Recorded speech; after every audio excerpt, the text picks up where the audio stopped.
कैसे हैं आप सभी लोग। स्वागत है आपका एक बार फिर से अपने YouTube चैनल के अंदर। तो हम पढ़ रहे थे थर्मोडायनेमिक्स फिजिक्स के अंदर, जो हमने टॉपिक कंप्लीट कर लिया था। आज हमके कुछ उसके न्यूमेरिकल करेंगे। तो वैसे तो स्टूडेंट उसके न्यूमेरिकल हमको इतने पूछे नहीं जाते हैं, सामान्यतः हमको केवल केवल उसकी थ्योरेटिकल पार्ट ज़्यादा पूछा जाता है, लेकिन फिर भी हमको न्यूमेरिकल पार्ट भी लेके चलना है। हमको सभी पार्ट साथ साथ करेंगे और साथ साथ उसको लेके चलेंगे।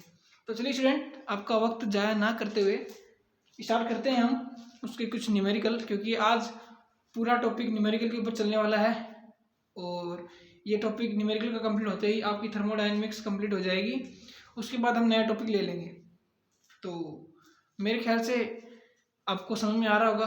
और यदि कोई भी स्टूडेंट आज की वीडियो में यदि नया है तो मुझसे दरख्वास्त करूँगा कि भाई वो पहले पिछले वीडियो देख ले, क्योंकि तभी उसको कुछ समझ में आने वाला है। क्योंकि जो मटेरियल हम जो आज करेंगे उसका सारा मटेरियल मैंने पिछले वीडियो में दे रखा है।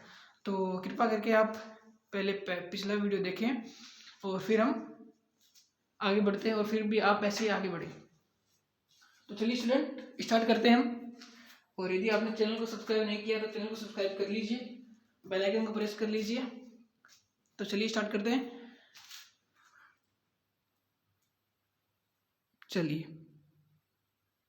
तो स्टूडेंट आज का ये आपका पहला क्वेश्चन है। पढ़िए इस क्वेश्चन को ध्यान से। 27 डिग्री सेल्सियस ताप पर किसी गैस का दाब अचानक प्रारंभिक दाब का 8 गुना, ये 8 है, ये 8 गुना कर दिया जाता है। यदि गामा बराबर 1.5 हो तो गैस का अंतिम ताप क्या होगा। तो ये क्वेश्चन आपने समझ लिया। इसके लिए आपको पहले तो ये बताना होना चाहिए कि फॉर्मूला सर इसके अंदर कौन सा लगेगा। तो सीधी सी बात है, मैंने आपको कल कुछ फॉर्मूले लिखाए थे पिछली वीडियो के अंदर, मैंने आपको पढ़ाया था। तो मैंने कुछ ऐसे लिखाए थे, रुद्धोष्म प्रक्रम की अवस्था समीकरण की अवस्था समीकरण, मैंने टॉपिक लिखाया था आपको। उसके अंदर आपको मैंने 3 फॉर्मूले बताए थे। पी वी की पावर गामा बराबर कांस्टेंट, टी वी की पावर गामा -1 बराबर कांस्टेंट, और ये लिखा था मैंने टी की पावर गामा और पी की पावर 1 माइनस गामा बराबर कांस्टेंट। आपको मैंने ये 3 फॉर्मूले लिखाए थे, क्योंकि आपको फॉर्मूले याद होने चाहिए स्टूडेंट, तभी आप इस क्वेश्चन को सोल्व कर सकते हैं। और वरना ये तो आप जानते हैं कि विदाउट फॉर्मूले के बिना क्वेश्चन कंप्लीट नहीं हो सकता, और ना उसको करने की सोच भी नहीं सकते। तो अब बोलोगे अब इसमें क्या क्या दिया है, रिलेशन किसके में दिया है, ये जानते हो। ये पी यानी दाब प्रेशर, और वी यानी आयतन,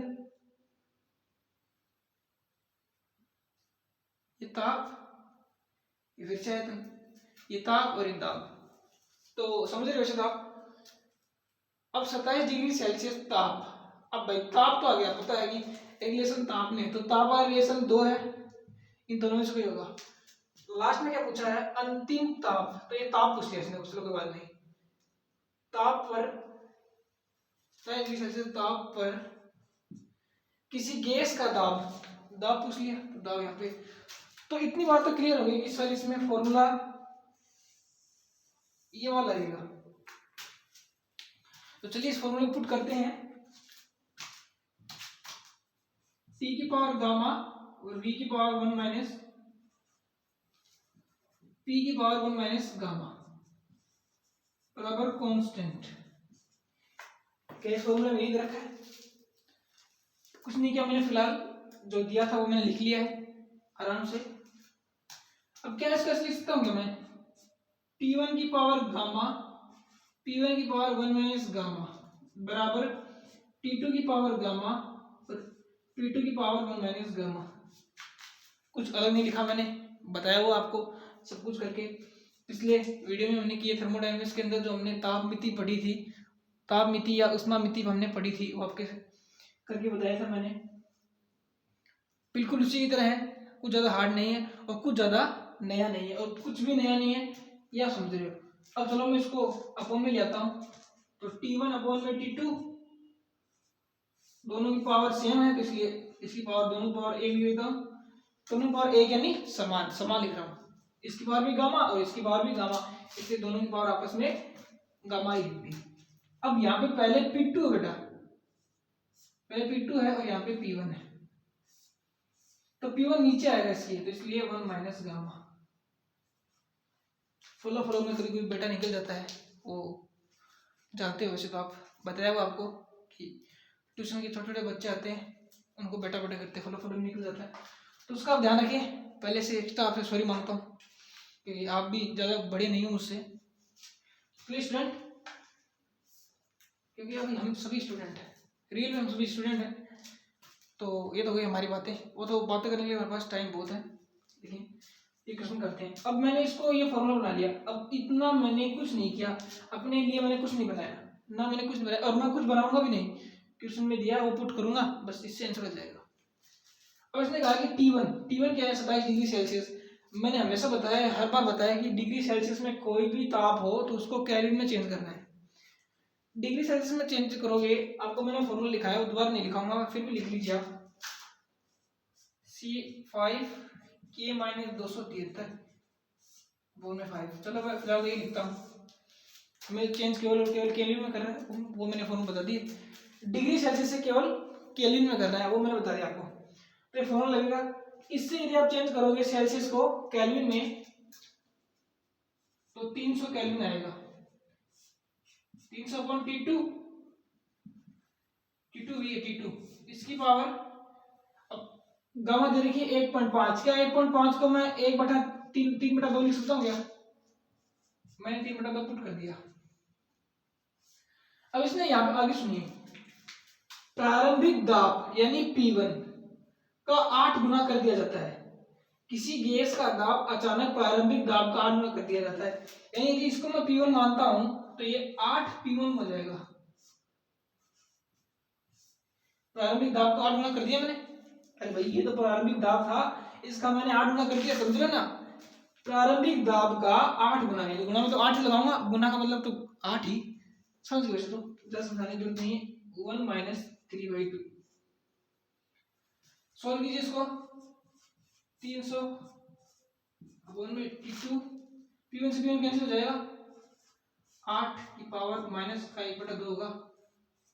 ये आपको पता है ना, सब काम क्या कर रहा हूँ, एक्स्ट्रा कर रहा हूँ, क्योंकि बहुत बच्चे मेरे जैसे भी हैं, उनको समझ में थोड़ा कम आता है, इसलिए मैं नहीं चाहता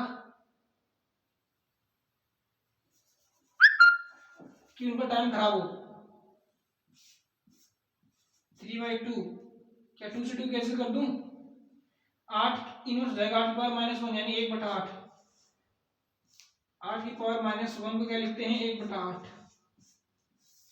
समझ नहीं हुआ? ठीक है,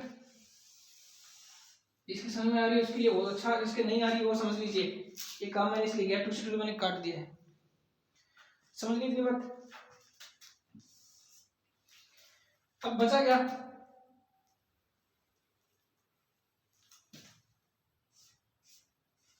क्यू बची केवल और केवल। अब इस क्यू को मैं यहां लगाता हूं तो ये क्या होगी, अंडर क्यू हो जाएगी, 300 अपॉन में T2 क्या 1/3 हो जाएगी। इसको मैं क्या लिखूंगा, T2 बराबर 1/2, क्या इसकी पावर 1/3 करूंगा तो 2 की क्यूब कितनी होती है, 8 होती है, तो 8 2 की क्यूब हो जाएगी, इसलिए 2 करती है, ये तो समझ रहे हो मेरे हिसाब से। T2 की वैल्यू क्या आ गई, 600। तो जो अंतिम ताप था, प्रारंभिक ताप तो उनको दिया हुआ T1, और अंतिम ताप यानी T2 में पूछा था, वो हमने निकाल दिया, और ये भी केल्विन में आया है, क्योंकि ताप हमने केल्विन में लिया है, तो उत्तर भी ऑब्वियसली केल्विन में ही आएगा। इजी था मेरे हिसाब से क्वेश्चन, ज़्यादा हार्ड नहीं था, हमको केवल उस फॉर्मूले को देखना था, और उस फॉर्मूले के जरिए हम कर चुके हैं। मैंने बहुत स्टेप एक्स्ट्रा लिखे हैं स्टूडेंट, बहुत ज़्यादा स्टेप, मैं लगभग इनके अंदर से 5 स्टेप एक्स्ट्रा लिखी हैं जो आपको एक्स्ट्रा नहीं लिखनी है। तो मेरे आई थिंक ये क्वेश्चन इजी था, ज़्यादा हार्ड नहीं था, अब कर सकते थे आराम से। तो चलिए नेक्स्ट क्वेश्चन देखते हैं, इसका स्क्रीनशॉट आप ले सकते हैं। ये नेक्स्ट क्वेश्चन देखिए, देखते हैं इसको। 27 डिग्री ताप को अचानक संपीड़ित करके उसका आयतन 4 गुना घटा दिया जाता है, इस बार उसका आयतन घटा दिया जाता है। यदि गामा बराबर 1.5 हो तो उसका अंतिम ताप क्या होगा, ये क्वेश्चन पूछ लिया आपको। तो फॉर्मूले वही हैं, उनसे ही वो लगेंगे। फॉर्मूले पहले मैंने आपको बता दिए थे और अभी बता रहा हूं।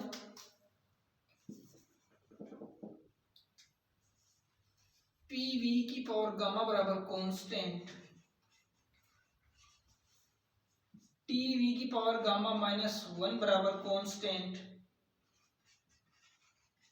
और टी की पावर गामा और पी की पावर 1 माइनस गामा बराबर कांस्टेंट। ये मैंने आपको बता दी है। तो अब देखते हैं इसमें कौन सा लगता है। 27 डिग्री ताप यानी टी वाला फॉर्मूला लगेगा, इन दोनों में से लगने वाला वापस अचानक संपीड़ित करके उसका आयतन इस बार ये फॉर्मूला लगेगा, कौन सा, सेकंड वाला, यानी टी की पावर गामा टी वी की पावर गामा -1 ये लगेगा। तो लिखते हैं इसको, टी वी की पावर गामा -1 बराबर कांस्टेंट। क्या इसको मैं से लिख लूं, T1 v की पावर गामा -1 v1 की पावर बराबर T2 v2 की पावर गामा -1। चलिए सर, ये मैंने लिख लिया। ठीक है सर, अब क्या करोगे, अब वही काम जो मैं पहले किया था, T1/T2, इनकी पावर कुछ है नहीं तो इसलिए मैंने ऊपर कोई पावर लगाई नहीं। V2/V1 की पावर गामा -1। जो क्वेश्चन में दिया था मैंने उस क्वेश्चन को बना लिया है, कुछ नहीं किया मैंने। अब जो जो क्वेश्चन में कह रखा है वो वापस लगाऊंगा मैं। 27 डिग्री सेल्सियस ताप, इसको वापस केल्विन में चेंज करेंगे और केल्विन में चेंज करेंगे तो क्या आएगा, 300 केल्विन अपॉन में T2।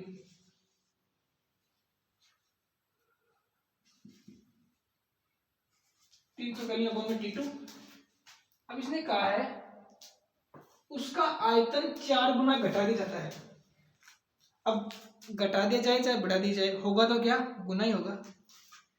तो 4v1 में v1, क्या इसने ये बात कही है 4 गुना बढ़ा दिया जाता है, तो मैंने इसका 4 गुना बढ़ा दिया, घटा दिया, क्या तो मैंने गुना ही। और गामा क्या था, 1.5 -1।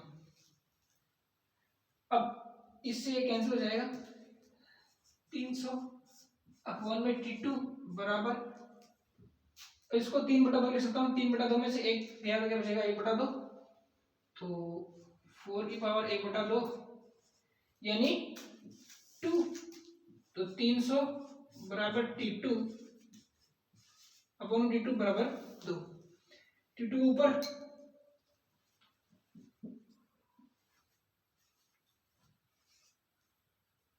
ये मैंने कर लिया, बोल रहा है अब T2 पर चला जाएगा तो आंसर क्या आएगा, 150।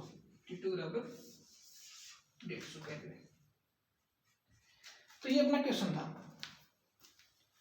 T2 बराबर 150 केल्विन। समझ में आ गया, ज़्यादा हार्ड नहीं था।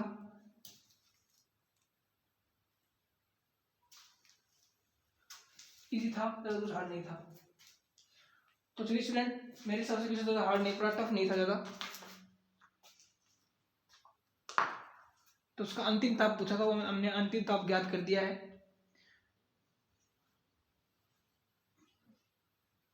चलिए स्क्रीनशॉट ले लीजिए, फिर आगे चलते हैं।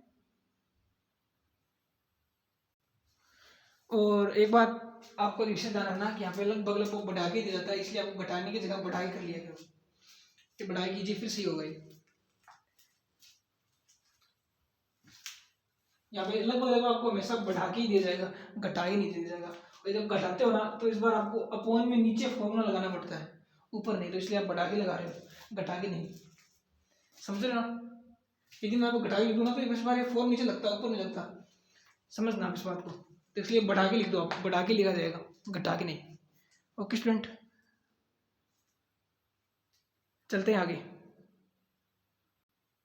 तो देखिए स्टूडेंट, ये आपके कुछ बेसिक क्वेश्चन हैं। मैंने पहले बता दिया था कि थर्मोडायनेमिक्स के अंदर कुछ क्वेश्चन होते हैं जो बेसिक ज़्यादा पूछे जाते हैं, और न्यूमेरिकल आने के बहुत चांस है, क्योंकि न्यूमेरिकल तो तापमिति से भी आ सकते हैं, ये आप जानते हो। तो देखते हैं इन क्वेश्चनों को, देखते हुए इन पर बात करते हैं। पहला क्वेश्चन दिया हुआ है कि पर्वतों या अधिक ऊंचाइयों पर पानी कम ताप पर उबलने लगता है, तो उसका कारण क्या है? अधिक ऊंचाई पर वायुमंडलीय दाब का मान कम होता है, वहां पृथ्वी की अपेक्षा अधिक जलवाष्प होती है, सूर्य अधिक निकट होता है, या कोई नहीं। इसका आंसर आप कमेंट में भी बता सकते हो। वैसे इसका आंसर ए है, जो करेक्ट आंसर है, कि अधिक ऊंचाई पर वायुमंडलीय दाब का मान क्या होता है? कम होता है। जैसे जैसे हम अधिक ऊंचाई पर जाएंगे, वायुमंडल ये जो दाब है उसका मान कम होता रहेगा। अगला क्वेश्चन इसी प्रकार है कि सूर्य या अंगीठी से हमारे पास ऊष्मा पहुंचती है। जाहिर सी बात है, सूर्य से भी हमारे पास ऊष्मा पहुंचती है, और अंगीठी है उससे भी हमारे पास ऊष्मा पहुंचती है। कैसे पहुंचती है? संवहन द्वारा, विकिरण द्वारा, चालन द्वारा, या प्रेरण द्वारा। तो इसे जानते हैं आप, ये तो जानते होंगे कि विकिरण द्वारा इससे हमारे पास ऊष्मा पहुंचती है। विकिरण के द्वारा, विकिरण के जरिए, यानी विकिरणों के जरिए जो प्रकाश आता है, ऊष्मा की जो तरंगें आती हैं, जो किरणें आती हैं, वो हमारे पास विकिरणों की द्वारा पहुंचती हैं। अगला क्वेश्चन है, फ्रिज होता है, एक फ्रिज क्या होता है? क्या ऊष्मा इंजन होता है, वैद्युत मीटर होता है, या विपरीत दिशा में कार्यरत ऊष्मा इंजन होता है? डी है नन ऑफ दीज। क्या लग रहा है आपको? जो भी लगे आप कमेंट कर सकते हैं। वैसे इसका आंसर सी है, विपरीत दिशा में कार्यरत ऊष्मा इंजन। अब ये मैंने ऐसे क्यों कहा? क्योंकि हम फ्रिज को केवल विद्युत देते हैं, यानी एक प्रकार की ऊष्मा देते हैं। हम उसको ऊष्मा देते हैं, यानी उसको ऊष्मा एक प्रकार की गर्म वस्तु होती है, गर्म मानते हैं ऊष्मा को। लेकिन यदि हम उसको गर्म चीज देते हैं, लेकिन फिर फ्रिज क्या करता है? उसको कूलिंग करता है, उसको ठंडा करता है। यानी हमसे गर्म वस्तु, गर्म, आप गर्म कुछ ही मान सकते हो, वातावरण मान सकते हो, कुछ ही मान सकते हो, लेकिन जाहिर सी बात है गर्म से ठंडे में बदल रहा है, यानी विपरीत कार्य कर रहा है। गर्म से ठंडे में बदल रहा है, यानी क्या कर रहा है? विपरीत कार्य कर रहा है। तो इसलिए इसे मैं क्या बोलूंगा? विपरीत दिशा में कार्यरत ऊष्मा इंजन। अगला क्वेश्चन है, सर्दियों में रखा धातु का बर्तन लकड़ी की तुलना में अधिक ठंडा होता है। अभी आप देखते हो कि सर्दियों में, ये तो आप खुद ही देखते हो, कोई नोटिस नहीं करते क्या कि सर्दियों में रखा धातु का जो बर्तन होगा, वो स्टील मान लो, स्टील भी धातु ही है, वो बर्तन लकड़ी की तुलना में क्या होगा? अधिक ठंडा होगा। अब इसका कारण क्या है? क्या चालन है, क्या संवहन है, क्या विकिरण है, क्या ये सभी है? विकिरण से हो नहीं सकता, संवहन वैसे नहीं होगा, इसका आंसर चालन होगा। अगला है, समझ रहे हैं, चालन होगा इसका आंसर। आकाशीय पिंडों का ताप निम्न में से किस नियम द्वारा मापा जाता है? आकाशीय पिंडों का ताप निम्न में से किस नियम द्वारा मापा जाता है? पहला नियम है वीन का विस्थापन नियम, स्टीफन का नियम, जूल का नियम, या फिर न्यूटन का शीतलन नियम।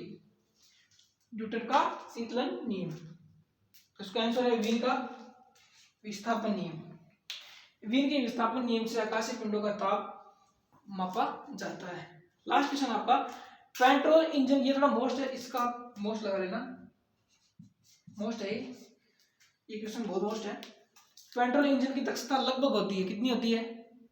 क्या 25% होती है, 30% होती है, 40% होती है, या फिर 60% होती है? इसका आंसर इसको पता हो और रियल में इन सारे क्वेश्चन को कर सकता है। इसका आंसर है 60%। इसको याद रखें, रियल में क्वेश्चन बहुत मोस्ट था, लास्ट वाला क्वेश्चन, इसलिए मैंने इसको लास्ट में करवाया है कि पेट्रोल इंजन की दक्षता 60% होती है। तो कैसा लगा आज का आपको ये वीडियो? मेरे हिसाब से अच्छा वीडियो था। रियल में थर्मोडायनेमिक्स के अंदर ऐसे क्वेश्चन पूछे जाते हैं, यहाँ पे न्यूमेरिकल आने की बहुत कम चांस होते हैं, क्योंकि न्यूमेरिकल इससे पहले वाले टॉपिक में आ जाते हैं। जो हम पढ़ चुके हैं ताप मिति या ऊष्मा मिति, उसके अंदर से क्वेश्चन आते हैं न्यूमेरिकल के रूप में। वैसे तो और ज़्यादातर तो आपको पता है कि थ्योरेटिकल पार्ट ज़्यादा आता है। अब इसके स्क्रीनशॉट ले सकते हैं, इस क्वेश्चन को आप मोस्ट लगा देना और ध्यान रखना। और यदि आपको और ऐसे क्वेश्चन चाहिए तो कमेंट करके बता देना, आपके लिए PDF तैयार हो जाएगी और आपको पहुंचा दी जाएगी वीडियो के जरिए। तो चलिए स्टूडेंट, इसी के साथ आपसे विदा लेते हैं। यदि वीडियो अच्छा लगा हो तो चैनल को सब्सक्राइब करें और वीडियो को लाइक करें। धन्यवाद।